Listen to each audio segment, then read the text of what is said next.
birth certificate লগা হৈছিল তোমাৰ যদি বাৰ্থ চাৰ্টিফিকেট লাগে তথাপি মানে আমি আৰু উপায় নাপাই পেলাই তেওঁৰ বাৰ্থ চাৰ্টিফিকেটবিলাক বনায় তেওঁ আমাক কৈছে যে আমি ইমান দিনৰ পিছত বনাই দি দিম তুমি পইচাটো আমাক ইমান দিব লাগে অলপ বেছি দিব লাগিব আমি বাৰ্থ চাৰ্টিফিকেট বনাই অফ কৰি দি দিম তোমাৰ ছোৱালী লাগে আব্দুল লগাই পাম তেওঁক আমি আজি ৰাতিপুৱা ভৰাইটো কৰোঁ আৰু তেওঁৰ ঘৰৰ পৰা আমি বিভিন্ন ধৰণৰ আপত্তিজনক নথি পত্ৰ পাওঁ চিল মোহৰ কিছুমান পাওঁ আৰু কিছুমান ডকুমেণ্টছো পাওঁ বাৰ্থ চাৰ্টিফিকেট কিছুমান ফেক পাওঁ আৰু তেওঁৰ পৰা আমি কিছুমান বিভিন্ন চেকবুক এনেকুৱা জাতীয় মানে আপত্তিজনক নথি পত্ৰ আমি উদ্ধাৰ কৰিম দমকা আৰু যমুনা আৰক্ষী গৃহ তিনিখন নিজ গৃহৰ পৰা 8জনীয়া কেম্পটোৰ মূল নায়কক আটক কৰিবলৈ সক্ষম হৈছে যদিও বাকী 7টা প্ৰবঞ্চক এতিয়া পলাতক চক্ৰটোৰ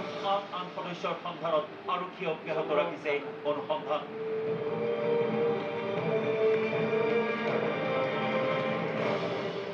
দমকাৰ পৰা Abdul Hakim news 18 Assam north east পিতৃৰ সমতুল্য বয়স নিউজ আবাৰ দেখাইব